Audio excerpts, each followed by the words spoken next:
Bismillahirrahmanirrahim. Elhamdülillahi Rabbil alemin. Ve salatu ve selamu ala Resulillahil emin. Seyyidina ve nebiyyina ve mevlana ve habibi kulubina ve şefi'il zunubina Ebil Qasimil Mustafa Muhammed. Allahümme salli ala Muhammedin ve ali Muhammed. وعلى أهل بيته الطيبين الطاهرين المعصومين المكرمين سيما الحجة بقية الله في الأراضين روح وأرواح العالمين لتراب مقدمه الفداء ولعنة الله على أعدائهم أجمعين من الآن إلى قيام يوم الدين أعوذ بالله من الشيطان الرجيم رب اشرح لي صدري ويسر لي أمري واحلل عقدة من لساني يفقه قولي. Bu gecə Məhərrəm ayının 10 günlüyü ilə əlaqəli 3-cü məclisimizdir və biz qan içində gözəllik mövzusu ətrafında Kərbəlanın gözəlliyi barəsində danışırdıq. Əgər xatırlayırsınızsa, yadınızda qalıbsa, dünən demişdik ki,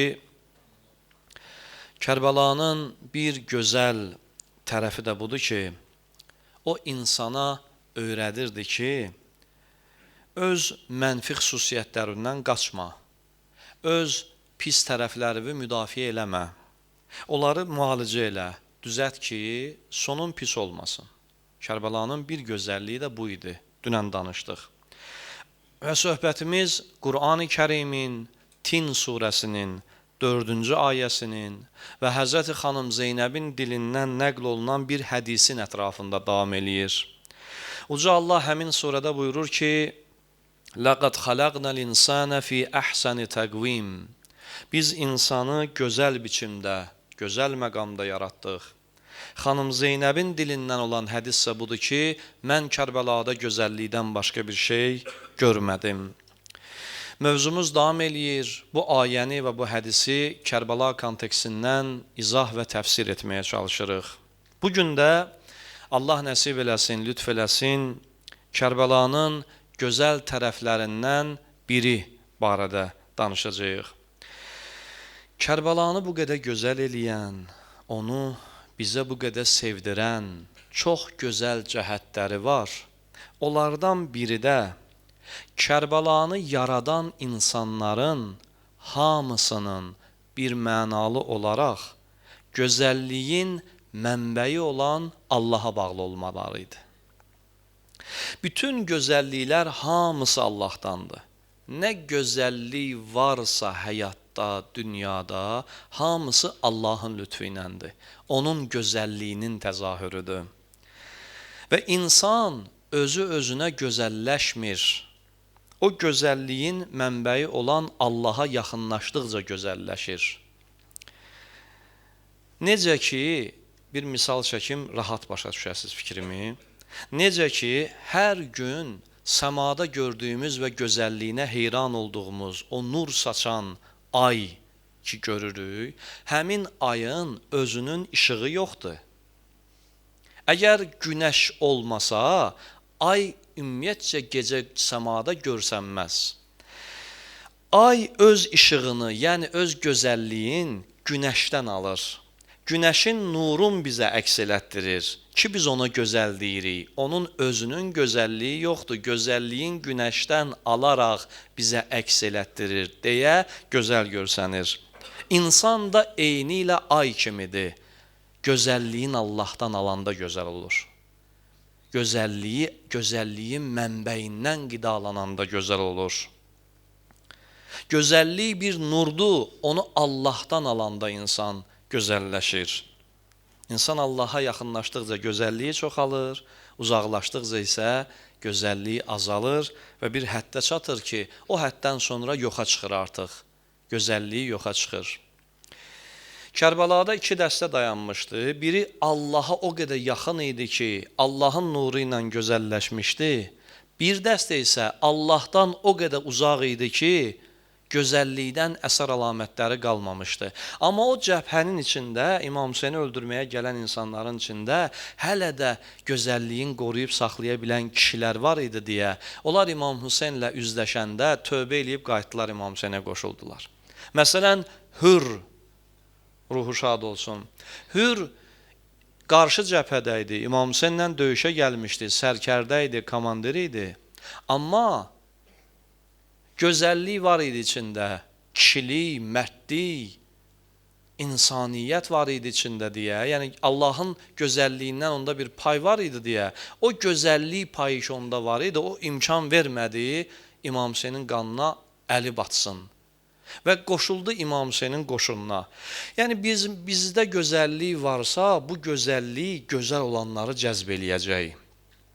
İnsanın özündə gərək gözəllik olsun ki, gözəl olan Allaha tərəfdə cəzb olunsun. İnsan həmişə sevdiyinə, bağlandığına bənzəməyə başlayır, özündən asılı olmayaraq.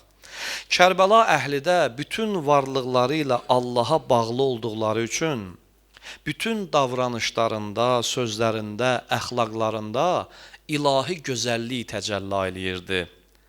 İnsan gözəlliyin mənbəyi olan Allaha bağlı olanda başlayır özü də gözəlləşməyə və fitrəti təmiz qalan insanları da başlayır özünə cəzb etməyə, cəzb edir özünə. Allaha bağlandıqca həm gözəlləşirsən, həm də fitrəti gözəl insanları özünə cəzb eləyirsən.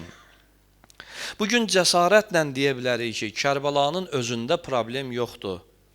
Problem o gözəl olan Kərbəlanı insanlara gözəl təqdim eləyə bilməməkdədir. Kərbəla kimi gözəl bir hadisəyə yazılan şeir də gözəl olmalıdır. Mərsiyə də gözəl olmalıdır. Deyilən mərsiyə də, oxunan rozə də gözəl olmalıdır. Xütbə də gözəl olmalıdır. Qurulan əzadarlıq məclisi də gözəl olmalıdır. Məclisin özü, ab-ı havası, hər şeyi gözəl olmalıdır. Çünki bu gözəl hadisənin xatırlanması üçün gözəl təqdimata da ehtiyacı var. Kərbəlanı ziyarət edib gələn insan da gözəl olmalıdır. O gözəl yeri, o gözəl imamı ziyarət edib gəlib gözəlliyini göstərə bilmirsənsə, gözəl ola bilmirsənsə, sənə gedib gəlməkdən başqa bir şey qalmır. Və ən dəhşətli faciə Kərbəlanın özü deyil, özündən də dəhşətli faciə budur ki, Kərbəlanın gözəlliyin duymayan insan Kərbəladan danışsın. Və bu məclislərin də qurulmasının əsas səbəblərindən biri də həmin o gözəlliyi yaymaq üçündür. Biz elə bil burada bu məqsədlə yığılmışıq ki, o gözəlliyi yayaq. Mən hərdən düşünürəm ki, özümdə düşünürəm, düşüncəmi sinəm bölüşürəm. İmam Hüseyn əleyhissalam ona görə şəhid oldu ki, insanların arasında gözəlliyi yaymaq üçün başqa çarə qalmadı artıq. Başqa çarə qalmadı deyə ağa elə bir şəhadət səhnəsi qurdu ki, elə bir şəhadət mənzərəsi yaratdı ki, gözəlliklər məhz o mənzərənin vasitəsilə ildən ilə yaşasın, keçsin. O müsibətin sayəsində yaşasın. Yəni bu məclislərdə biz Allahdan istəyək ki, ilahi bizə o gözəlliyi hiss etməyi və ona məftun olmağı nəsib elə. Çünki həqiqi gözəlliyə heyran olmayan insanları dünən demişdim, şeytan yalancı gözəlliklərlə məftun eləyəcək. Mən düşünürəm ki, biz bu məclisləri qurmuşuq, oturmuşuq burada, mən danışıram, siz qulaq asırsınız, başqa yerlərdə də həmçinin. Bu məclislərin bir təyinatı da budur ki, biz bu məclislər vasitəsilə Allaha bağlı olan insanların nə qədər gözəl olduğunu başa düşmək üçün buradayıq. Bir adam Allaha bağlansa nə qədər gözəldir, oturmuşuq burada bunu xırdalayırıq əslində. Allaha bağlı olan adam gözəldir.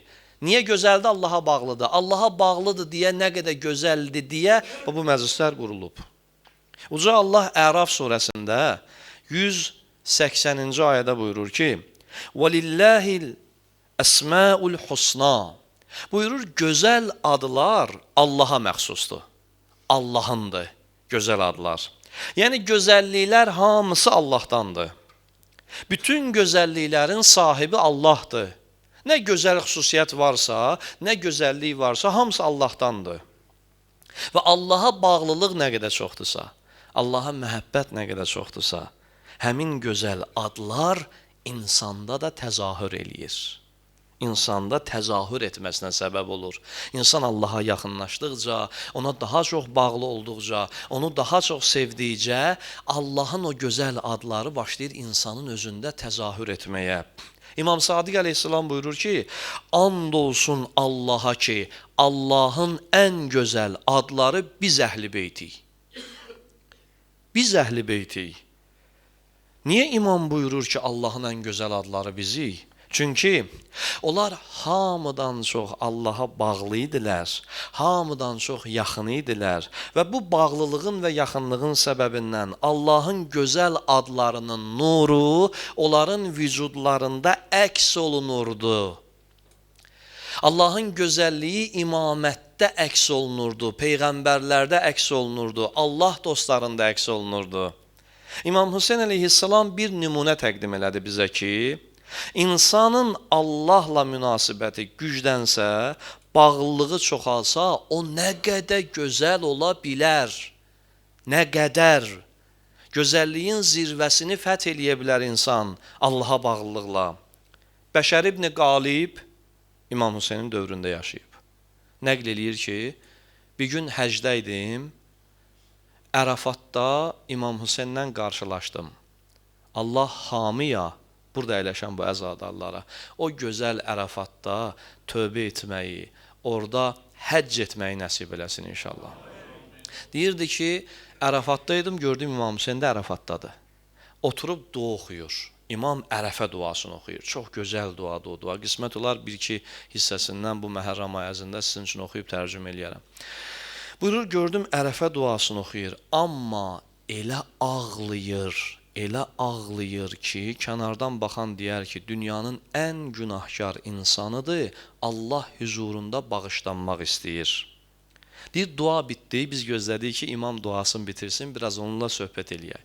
Deyir, dua bitdi, gördük imamın halı hal deyil. Biraz da gözlədik ki, imam biraz özünə gəlsin. Deyir, elə ki, imam ayağa qalxdı, biz imama yaxınlaşdıq. Salam verəndə gözüm İmam Hüseynin gözünə sataşdı. Gördüm, o qədər ağlayıb ki, gözünün yaşı qutarıb, qan dolub gözünə. Qan.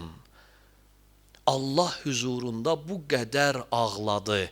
Allahla bağlılığı bu qədər çox idi. İmam Hüseyndən soruşdular ki, niyə bu qədər Allahdan qorxursan sən? Niyə bu qədər ağlayırsan Allah huzurunda? Dedik, məgər qiyamətə imanınız yoxdur? İndi ağlamayım, öz halıma neyniyim? Qiyamətdə ağlamayım deyə indi ağlayıram. Yəni, bu qədər bir insan imam ola, məsum ola, peyğəmbər nəvəsi ola, Allahın höccəti ola, Əli balası ola, Zəhra balası ola, buna rəğmən bu qədər çox Allaha bağlılıq, bu qədər çox Allahdan qorxurdu, bu qədər çox Allah huzurunda ağlayırdı, gözünə qan dolurdu. Hədislərdə var ki, bir dəfə deyir İmam Hüseyn əleyhissalam Kəbəni təvaf eləyirdi. Elədi, təvafını bitirdi, gəldi, təvaf namazını qıldı. Namazdan sonra deyir, üzünü Məqam İbrahim var, Kəbəni görənlər bilir, o Məqam İbrahim Kəbənin düz kənarındadır. Məqam İbrahimə deyir, üzün söykədi. Ağlaya-ağlaya deyir, fəryad çəkərək Allaha bu duanı elədi ki, ilahi, sənin qapıva ən kiçik qulun gəlib. İlahi, sənin qapıva sənin dilənçün gəlib. Sənin qapıva sənin miskün bəndən gəlib. Bu duanı imam deyir. Allah huzurunda görür, nə qədər Allaha çox istəyirdi bunlar, nə qədər Allahla rabitələri var idi. İmam Hüseyn düşünmədən Aşura gecəsi düşməndən bir möhlət istədi. Nə üçün istədi o möhləti? Bir gecə də sağ qalsın deyə, xeyr, möhlət istədi ki, bir gecə də Allaha ibadət edeyim. Dedi, gedin deyin, bizə icazə versinlər namaz qılmağa. Mən namazı çox sevirəm, çox istəyirəm. Namaz mənim ürəyimdir, canımdır, namazsız qala bilmirəm. Bir gecə də icazə ver. Dedi, Kərbəlanın Aşura gecəsində bir mənzərəsi var idi. Hara baxırdılar, dua səsi idi. O qəhrəmanlar ki, Kərbəlaya yığılmışdılar, onların gecəsi belə keçdi, son gecəsi. Dua, zikir, tövbə, Allaha ibadət. Sübhə qədər halları belə idi. Arı vızıltısı kimidir, oradan bir dua səsi gəlirdi. Hərə bir yanda münacat eləyirdi Allaha. Bu qədər Allaha bağlı adamlar idi, o gözəlliyi yaradanlar. İmamlarımız hər şeydən çox Allahla münasibətə önəm veriblər. Hər şeydən çox. O qədər Allaha yaxın olublar ki, özləri də ilahi rəngə bürünüblər. İmam Hüseyn əleyhissalam elə bir ilahi gözəlliyə sahib idi ki, düşmən də onun gözəlliyin etiraf etmədən dayana bilmədi. Mən sizə bir hədis oxuyum. Əyan-ı Şiyə kitabında 1-ci cilddə səhifə 583-də bir hədis nəql olunur. Deyir ki, İmam Hüseyn əleyhissalam Muaviyyəyə bir tənqid dolu məktub yazır. Muaviyyə bəzi şeyləri başa salır ki, sən bunu düz eləmirsən, belə elə. Yəzid də oturub Muaviyyənin yanında məktubu oxuyurlar. Onda da Muaviyyə sağ idi hələ. Yəzid də onun oğludur da bilirsiniz. Yəzid də oturub yanında məktub Muaviyyəyə oxunan kimi bu Yəzid durdu ayağa, əsəbi dedi ki, ata icazə verginən ki, mən İmam Hüseynə bir məktub yazaraq onu pisliyim. Diqqət edin, pisliyim. Ona deyim ki, sən də beləsən, sən beləsən, sən beləsən. Muaviyyə güldü, baxdı bu axmağa. Qayıtdı bunu dedi ki, ay oğlum, mən səndən də çox İmam Hüseynin eyiblərin axtarıb, eyiblərin tapıb, ona eyib nisbət vermək fikrindəydim. Amma and olsun Allaha ki, bir dənə də olsun eyib tapa bilmədim. Sənə də tövsiyə edirəm, İmam Hüseynə eyib nisbət vermə. Çünki heç bir eyib, nöqsan ona uyğun gəlməyəcək. Özü biabır eləyəcəksən. Düşməndir, etiraf edir ki, İmam Hüseyn gözəllikdən başqa bir şey deyil. O kişiyə nə nöqsan deyəcəksən? Nə deyəcəksən? Tapdı. Oğru mu deyəcəksən? Cani mi deyəcəksən? Yalançı mı deyəcəksən? Əyyaş mı deyəcəksən? Əstəğfurullah. Nə deyəcəksən İmam Hüseynə? Nə tapsan özü biabır eləyəcək. Hamısı sənə yapışır. Sənin əynüvədir. İmam Hüseyn elə bir şəxsiyyət idi ki, gözəlliyin mənbəyi olan Allahdan alırdı. Məsələn, biz bilirik ki, Allah mehribandır. Hamımız bunu bilirik. Allah raufdur, yəni mehribandır. Amma bu mehribançılıq bizim zehnimizdə bir nəzəriyyə olaraq qalmasın deyə, Allah peyğəmbərlər, Allah dostları vasitəsilə, Əhl-i-Beyt ailəsi vasitəsilə bizə əyani olaraq o mehriban insan, o mehribanlığı əyani olaraq göstərir. Fikrimi başa düşə bilirsiniz? Allah mehribandır, amma nəzəri olaraqdır da bu bizim üçün. Nəzəriyyədir, ancaq bunu düşünərək. O mehribançılığı necə görə bilərik? Allah dostlarının, Allah övliyalarının, höccətlərinin mehribanlığına baxaraq. Biz baxırıq imamlar insanlarla nə qədər mehriban olublar, biz başa düşürük ki, Allah da nə qədər mehribandır. Və onların mehriban olmasına heyran oluruq. Biz burada başa düşməliyik ki, imam bu qədər mehribandırsa, görün də Allah özü nə qədər mehribandır. Biz eşitmişik Allah kərimdir, kərim olan Allahdır. Amma kərim halını əyani olaraq harda müşahidə edirik? Allah dostlarının həyatında, imamların həyatında. Hədislərdə qeyd olunurdu ki, İmam Hüseyn hər dəfə yolu Küfəyə düşəndə, İmam Əlidən sonraki dövrdən söhbət gedir. Bilirsiniz ki, İmam Əlidən sonra 20 il İmam Hüseyn yaşadı, atasının şəhadətindən sonra. 20 il ərzində deyir, tez-tez gələrdi Küfəyə. Ne üçün gəlirdi İmam Hüseyn Küfəyə tez-tez? Küfə yetimlərinə baş çəkirdi, deyir. Hər dəfə gəlirdi, hər dəfə gələndə dəvələr kəsdirirdi. Və paylatdırırdı onu Küfənin yetimlərinə, kasıblarına, yiyin üçün vaxt gələcək, məni şəhid eləyəcəksiniz. Kərəm yəni bu. Kərəm adam bax bu. Atasını o şəhərdə şəhid eləmişdilər, özü gəlirdi o şəhərin əhlin ehsan verirdi onlara, onlar üçün pul xərcləyirdi. Bayaq oxuduğum ayə var idi Ərəf surəsindən. Həmin surənin 181-ci ayəsində Uca Allah buyurur ki, وَمِمَّنْ خَلَقْنَا أُمَّةٌ يَهْدُونَ بِالْحَقِّ Buyurur, yaratdıqlarımızın içərisində elə bir dəstə var ki, elə bir qövüm var ki, diqqətlə qulaq asın tərcüməyə, deyir, bizim yaratdıqlarımızın içərisində bir dəstə var ki, onlar haqla insanları hidayət eləyirlər. Bu ayət çox maraqlıdır. Haqla hidayət eləmək. Haqla hidayət etmək demədiyə Allah haqqa hidayət eləyirlər. O sözü işlətmədi burada. Deyir, haqqın özü ilə hidayət eləyirlər. Yəni, haqla hidayət etməyin mənası budur ki, insan özü haqqa, yəni Allaha o qədər bağlıdır ki, onun sözü də, əməli də, özü də Allahın haqlığının təcəllasıdır, haqqın təcəllasıdır artıq. Yəni, adam haqla hidayət edir, yəni varlığı haqdır artıq. Vücudu haqdır, rəftarı, əməli, sözü haqdır, haqqın gözəlliyinə bürünüb. Burada haqqı təbliğ eləyən insanlardan söhbət getmir. Mən burada oturub haqqı təbliğ eləyirəm. Bir də var, haqla hidayət eləyirəm. Haqla hidayət eləmək odur ki, özüm başdan ayağa haqqam. Hardan mənə baxsaz haqq görərsiniz. Haqla hidayət eləmək budur. Bu da o kişilərin işi olub. İmamlarımızın işi olub. Onlar haqqın özü ilə yaşayan, hər anları haqdan süzülüb gələn bir davranışa çevrilən insanlar idilər. Kərbəla şəhidləri də belə idi. Biz Allah höccəti sözünü işlədirik. Deyirik, höccətullah, Allah höccəti. Allah höccəti kimdir? Necə adamdır Allah höccəti? Allah höccəti o kəsdir ki, Allahın gözəlliyin, Allahın gözəl adlarını özündə hamıdan çox təcəssüm elətdirsin.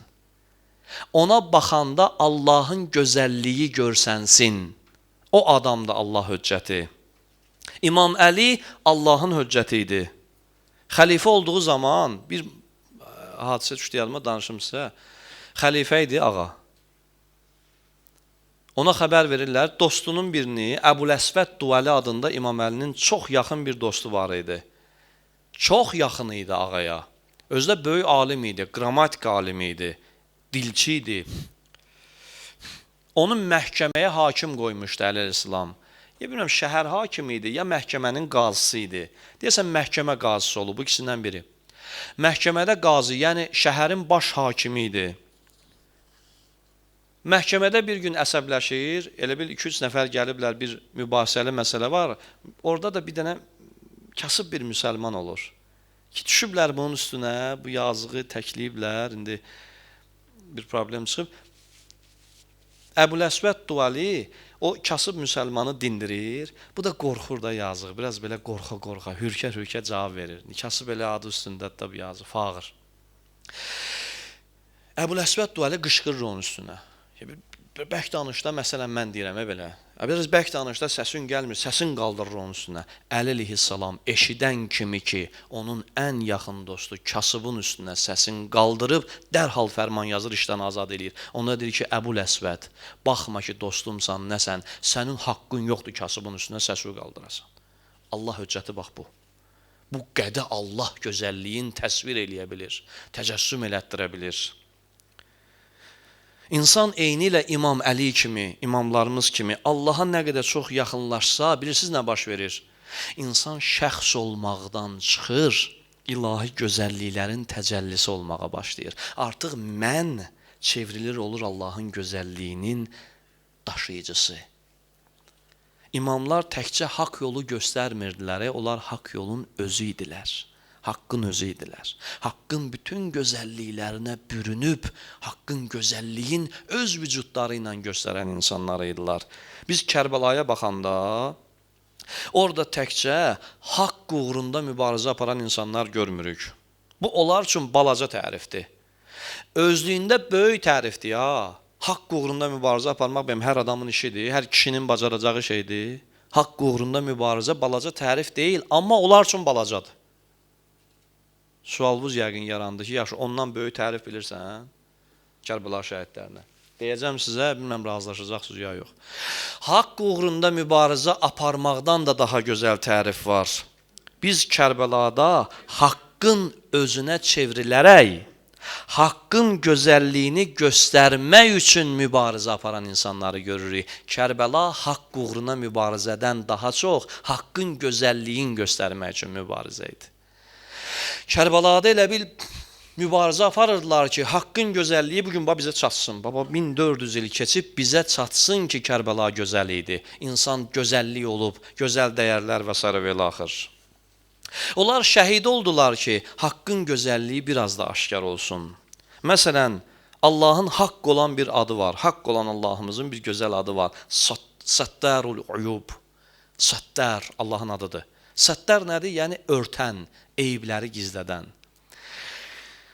Allahımız Səttarul uyubdur, eyibləri gizlədəndir. Əgər Allah birdən eyibləri gizlətməsəydi, nöqsanlarımızı gizlətməsəydi, heç kimlə nə yaxınlıq eləyərdi, nə dostluq eləyərdi, nə evinə buraxardı, heç nə. Bir hədis var, deyir, Allah birdən insanların elədiyi bütün əməlləri bir-birinə göstərsə, oğul atanın cənazəsinin altına girməz, ata oğlun cənazəsinin altına girməz. Elə uzaqlaşarlar hamı bir-birindən. Amma Allah örtbasdır eləyir, bağlayır, elə eləyir ki, insanların heç biri xəbər tutmur. Ta ki, özümüzü ifşa eləməsək.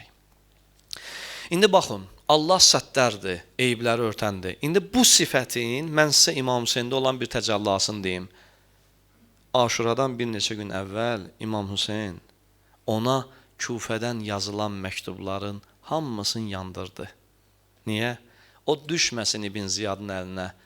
Onlar ki, imamı dəvət eləyib sonra üç çevirmişdilər. Onların da adlarını vermədi İbn Ziyada. Onların da gizlətdi, saxladı, ifşa olmasına icazə vermədi ki. Halbuki adam deyər ki, məni çağırmısınız, məni dəvət eləmişsiniz, indi mənə xəyanət eləyirsiniz, üç çevirirsiniz, sahib çıxmırsınız belə deyək də, yəni dəstək vermirsiniz. O zaman mən də sizin adınızı verirəm İbn Ziyada ki, bax sənin bu adamların məni çağırıblar, qoy İbn Ziyad toy tutsun sizə. İmam Hüseyn onların da adlarını gizlətdi ki, İbn Ziyad onlara xətər toxundurmasın. Səttar, yəni bu Allahın o gözəl eyib örtmək xüsusiyyətin özündə canlandıran imam, yəni bu. Bir dəfə Peyğəmbərimiz Səlavatıllaha gəldilər, bir şey danışdılar, dedilər, ya Rasulullah, belə Peyğəmbər dedi, sus. İndi bir dostu haqqında, bir sahabəsi haqqında pis bir söz dedilər. Peyğəmbər dedi, sus. Dedi, ya Rasulullah, mən yalan danışmıram ki, susum. Dedi, bilirəm yalan danışmırsan, amma sus. Bu dayandı, baxdı Peyğəmbərə, dedi, yaxşı, sustum. İndi ki, deyirsən, sustum. Biraz keçdi, diyana bilmir axı. Dedi, ya Rasulallah, vallah ürəyim partlayır, istəyirəm deyim, o adam belə. Peyğəmbər yenə dedi, sus. Dedi, ya Rasulallah, axı siz bilmirsiniz o adam belədir. Peyğəmbər dedi, kim sənə deyir, mən bilmirəm. Kim deyir sənə, mən bilmirəm. Mən səndən də 5 qat artığını bilirəm o adam haqqında. Amma ört də, gizlət də, bilirsən, bilməməzlikdən gəl də, niyə açır tökürsən? Mən də bilirəm də, nə olsun? Yaxınımdadır, görsən, heç ifşa eləyirəm, üzünə vururam, deyirəm nəsə ona, mən də bilirəm bunları. Bax, Peyğəmbərimizin, imamlarımızın rəftarı belə olub. Bir dəfə bir üzüm tabağı gətirdilər Peyğəmbərə. Üzüm, bir nəfər elə bir bağından bir üzüm dərib, sevinə gəldi. Ya Rasulullah, bu üzümü sizə gətirmişəm. Peyğəmbər də oturub sahabələri ilə, Peyğəmbərin bir adəti var idi ki, o həzrətin ki, ona nə verirdilərsə bölüşdürərdi sahabələri ilə. Üzümü verdilər Peyğəmbərə. Peyğəmbər üzümdən bir gilə yedi, başladı təkrar o bütün üzümü yeməyə. Sahabələrinə heç nə vermədi. Üzümü axıra qədər özü yedi. Təəccübləndilər, axırda sual soruşdular ki, ya Rasulullah, sizin heç bir əməliniz hikmətsiz deyil. Bu da çıxdı, getdi. Üzümü verən də baxdı, sevindi ki, Peyğəmbər bunu axıra qədər nuş elədi. Peyğəmbər ona təşəkkür elədi, o da çıxdı, getdi. Bunlar nigalandı, axı dedilər, ya Rasulullah, niyə özünüz yediniz, bizə təklif eləmədiniz? Dedi, birinci dənəni ağzıma qoyanda gördüm ki, çox turş üzümdür. Çaldı da yetişməyib. Üzümü turşutmadım, axıra qədər yedim ki, ürəyi sınmasın. Bildim ki, sizə söz başlayacaqsınız ki, bu nə üzümdür, turşdur, belədir, ürəyi sınacaq. Yəni, siz də əmin deyiləm də, dərhal ifşa eləyəcəksiniz, yazığı peşman eləyəcəksiniz. Və bu qədər insanları görürsünüz, necə hörmətlə rəftar edirlər. Kərəm, yəni bunlar, bu kərəm əhli, kərəm ailəsi, yəni belə, səttar insanlar, yəni belə, mehriban insanlar, yəni belə. İmam ona vəfasızlıq eləyənlərin eybini ifşa eləmədi. Kərbəlada İmam Hüseynin tez-tez səsləndirdiyi bir şüar olub. Bilirsiniz o şüar nə olub? Tez-tez o şüarı deyərmiş, dilində əzbər imiş. Aşura günü çox tez-tez İmam Hüseynin dilindən o şüarı eşidirdilər. Həmin şüar bu idi. Şeyx Kuleyni Usul-u Kafidə cild 5-də səhifə 47-də qeyd edir ki, İmam Sadiqdən Aşura günü İmam Hüseynin şüarı Ya Muhammed idi. Allahümmə salli ala və alim. Sual çıxır, niyə tez-tez Peyğəmbərimizin adını çəkirdi? Bunun bir neçə səbəbi var, biri də budur. Quran-ı Kərim nə buyurur Peyğəmbər haqqında? Əhzab surəsi 21-ci ayədə buyurur ki, Ləqəd kânə ləkum fī rəsulillah usvetun həsənə. Sizin üçün Peyğəmbərdə gözəl nümunələr var, gözəl nümunə var. Həzrəti Rəsulullah gözəl nümunə idi. Peyğəmbər ilahi gözəlliyin təcəlli elədiyi şəxs idi. O varlıq aləmində istər özündən əvvəl, istər özündən sonra yaranmış ən gözəl şəxsiyyət idi. Ən gözəl Allahın yaratdığı varlığı idi Peyğəmbər sələvatullah. Sanki bütün gözəlliklər insan şəklinə düşüb Peyğəmbərə çevrilmişdi. Peyğəmbərimiz gözəlliklərin məcmusuydu, cəmi idi. Və İmam Hüseyn Aşura günü ya Muhammed çağırması da boş yerə deyildi. Bu kimin məktəbinin, kimin ardıcılı olmasının bir carçısı idi ki, nida eləyirdi, elan eləyirdi İmam Hüseyn ki, mən kimin yolun gedirəm. Və həmçinin də İmam Hüseyn Kərbəlanı ən gözəl insanın adı ilə bəzəyirdi ki, biz bu gözəl kişinin adı uğrunda buradayıq. Biz o gözəl nümunənin yolundayıq, buradayıq. Yəni, Kərbəla ən gözəl insanın gətirdiyi ən gözəl dinin gözəlliyinin qorunması naminə baş verirdi. Amma bu tərifdə biraz natamamlıq var. Kərbəla təkcə dinin qorunması üçün yaranmırdı. Buna diqqət eləyək. Təkcə din qorunmurdu Kərbəlada. Kərbəlada həm də ən gözəl insanlıq nümunəsi olan Peyğəmbərimizin qorunması idi. Yəni, gözəl Peyğəmbərin qorunması. Niyə bilirsiniz? Çünki Peyğəmbərin dini, Peyğəmbərin öz adı onun dinindən də təhlükədə idi. Əməvilər Peyğəmbərin adı ilə mübarizə aparırdılar. Onu aradan aparmaq istəyirdilər.